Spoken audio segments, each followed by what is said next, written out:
Welcome back, everyone, to the Hot Mix, an InstroTek podcast. I'm Anthony. And I'm Maurice. And today, we're going to be talking about something that I love and is near and dear to my heart, lab setups. Yes, we love anything asphalt and asphalt lab. We've all been through this process, right? Of going from, conceptual thinking about the lab they need all the way through delivering the equipment to finally setting up the equipment, training, permitting, and accreditation.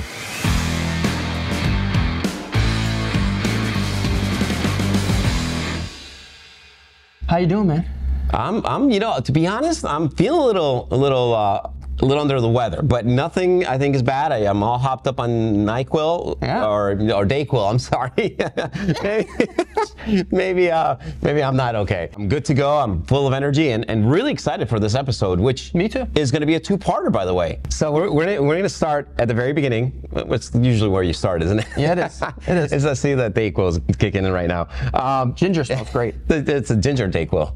That's what I have in this cup. Unfortunately, it's not tea anymore. It's we go from just straight up to doing shots to another episode of drinking DayQuil. Straight DayQuil that goes down. Yeah. Welcome back to the Hot Mix, where we drink shots and DayQuil. Yeah, shots of DayQuil.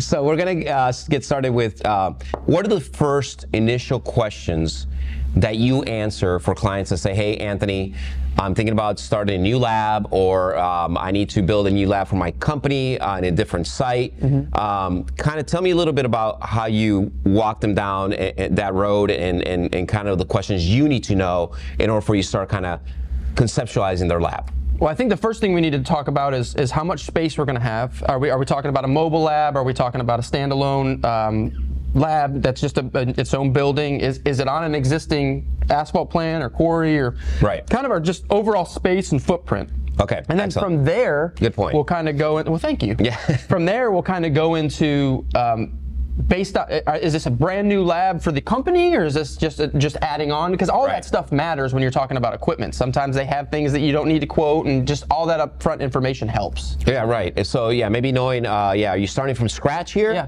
Or do you have a lab you want to expand? Or are we talking about maybe you work at a company and you're bringing over some equipment, so you just need to fill in what you don't have, right? And how much knowledge do both of us have? You know, what have you done in the past? How much experience do you have with setting up labs? Right. And then I can kind of fill in the gaps. Exactly. Yeah, yeah, absolutely. Gap filler for sure. So then gap filler. There's my profile, Anthony, the gap filler. That's a good profile. So then after we get started with just the basics of where the lab's going to be, what are you going to next? You need to find out a little bit about. Well, we need state specifications at that point. Right. So you need to know what kind of equipment. If we have the footprint and we know what we're working with, then we go into what testing equipment are we going to need. And the only way to really know that is to know what states we're working in. Correct. And what specifications that they're going to require. Yeah. And then once we get past that, then we can actually break down item lists to get them the equipment that they need for each test. And that's an excellent point, because people are like, well, I'm in North Carolina, I just need North Carolina stuff, or North Carolina spec equipment. Yeah. But here's the thing, and you've run into this a lot, maybe you can share your experience here. If you're on the border, you might be going into Virginia or Tennessee or a bordering state, and you might need to look at all those specifications to make sure you're within what they're using or what they're testing. So just looking at the location that you're going to be at and whether you're going to be getting business from multiple states or just one state is really important. Yeah, I think you'll know pretty quickly if you're gonna take it from more of a general asphalt lab to a mixed design lab, and then each state, obviously, great mention earlier, is going to have its own kind of mixed design parameters, and then you formulate your equipment around that. Okay, and just real quick, just in case we have viewers that don't know what a mixed design lab is, versus a general lab, or what we call a general lab, just explain a little bit of the difference between like a general lab and then a mixed design lab. Sure. Obviously, there's going to be differences just solely because you're doing designs in one, and the other one you're just kind of QC testing material of your plant or whatever it may be. So in the general, you're going to have your NCAD oven, and this is just a very general broad brush stroke. There's a lot more in each lab than I'm going to mention, just for the sake of time. So NCAD oven for doing your AC content. You're going to also have your sieve shaker and your sieves for doing your gradations. You're going to have your forced air ovens for drying back your material. And then within that, you're going to need all your consumables as well, right? Obviously, you're going to be doing your rice testing and bulk density testing. So you're going to need your density table and water bath and rice setup, all that. And then on the other side, you're going to need your mix design, which is probably going to be your gyratory, core saws, things of that nature. Right, exactly. Load frame. Load frames, yeah. Anything that is basically before you do you get into mix design, because mix design, then you're actually designing asphalt for different purposes for either DOT, city, county, and you need to make sure you can produce that product that you're going to be selling. So it does get into a little bit larger equipment, a little more equipment for sure, right? So you kind of have to decide: am I going to be doing mix designs in this lab, or is this going to be testing asphalt maybe after once it's produced? And if you're unsure, just always make sure you have enough space in your lab if you want to do it later on. It's a great point. Okay, so now we've gotten kind of the location. We know what size building we need. We know we have a basic idea of the kind of lab we're going to throw up, basically the general lab or mix design lab. Then what is the next set of questions, or what's the number one question people ask you about setting up a lab? You need to start talking about price. You need to start talking about oh boy, here it comes. I mean, prices, I think, where we can add the most value, just because we have so much access to so many different brands, so many different products. So not everyone needs the same brands or equipment. So we have value products, bang for buck products, and basically any flavor you're looking for. Absolutely. It's the difference between, do you want just your basic lab to start building on and start growing your business, or do you want something in there like the core dry, or maybe an auto rice, right? That automates a lot of these processes. Or maybe you want the core lock. In some states that's required. Or some of these, products that will make testing easier. So you kind of have to land on where you want to get started, and the price can vary quite a bit depending on what kind of put the quality of product you're going to put in there, all those things, and we can kind of help you with all that and kind of get to whatever budget you're working with. We can work with, so we can kind of let you know where that's at. And then you mentioned something about lead time. So lead time and delivery is one thing that. Just logistics of dealing with heavy equipment and a bunch of shipments coming in can be a challenge. Yeah, I know, man. That can get a little hairy. Oh. I'm sorry, man.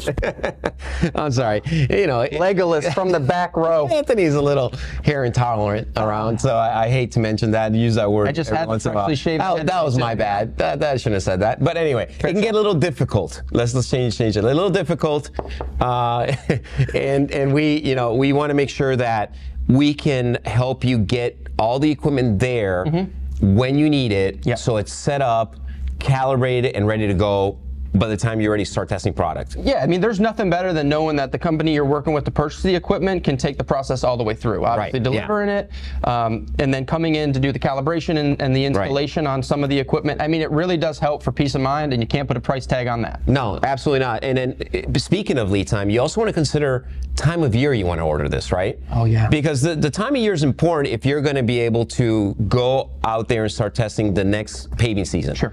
So you kind of want to start thinking about it right around this time of year. It's perfect time. It is the perfect time. So you're considering expanding, if you're considering adding or creating a whole new lab.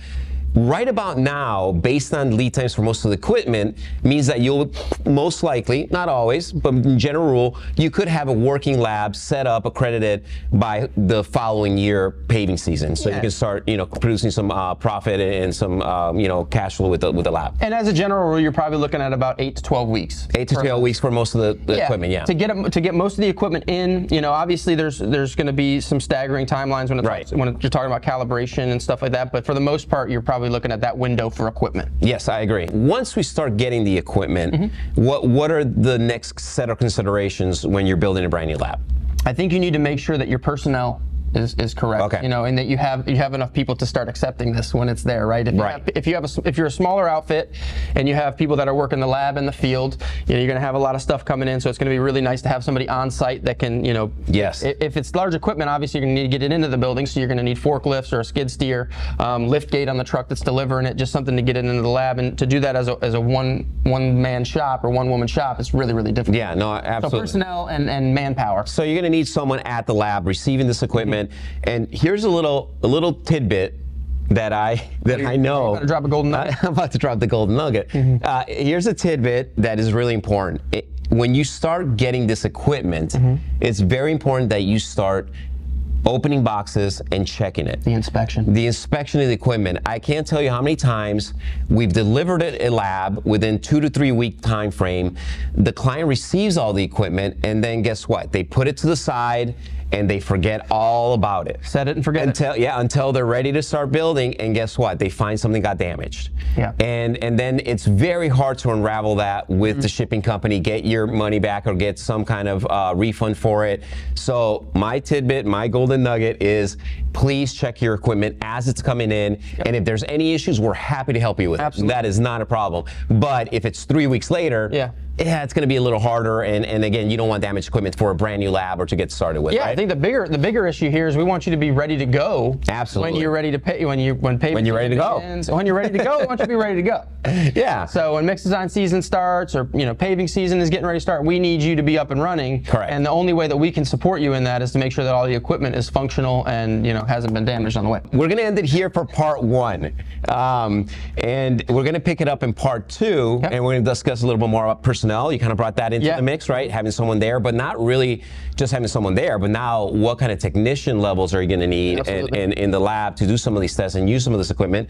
We're going to talk about the #1 challenge that happens when you're starting a new lab. A little teaser. And then finally, we're going to get around to getting accredited, any permitting you need, and any training you need on the equipment.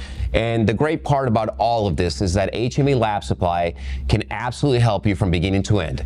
We like using the word turnkey. I know it gets used a lot, but it is really a turnkey experience, and we try to provide you the best service when you're going through this first part, the first part of the parter, to get your equipment and everything we just talked about. In the second part, we're going to talk a little bit about getting it calibrated through our field services team, and also what happens after year 2 when you start needing those calibrations, our in-house services for calibration. So we'll get into all that on the next part of the 2-parter. Thank you all so much for hanging through that long-winded 2-parter, 1-parter. We appreciate you being here as always. In all seriousness, thank you so much for your support. And just remember one thing, keep it hot. Keep it real. Keep it real hot. Now let's talk about some key takeaways from today's episode. #1, what are the space requirements that we're working with? Of course, we always want to keep in mind future growth and storage of samples in the lab, maybe some accessories that we may need. #2, what kind of lab are we building? Are we working with more of a general asphalt lab, or are we looking more towards the mixed design lab? #3, where is our lab located? Are we nearing border states, and what should we know about them? #4, what are the state DOT specifications for general lab versus mixed design? #5, what type of brands of equipment do we want? And then finally, #6, what is our budget? And here's the little golden nugget tip for you. Always inspect your equipment upon arrival to the lab.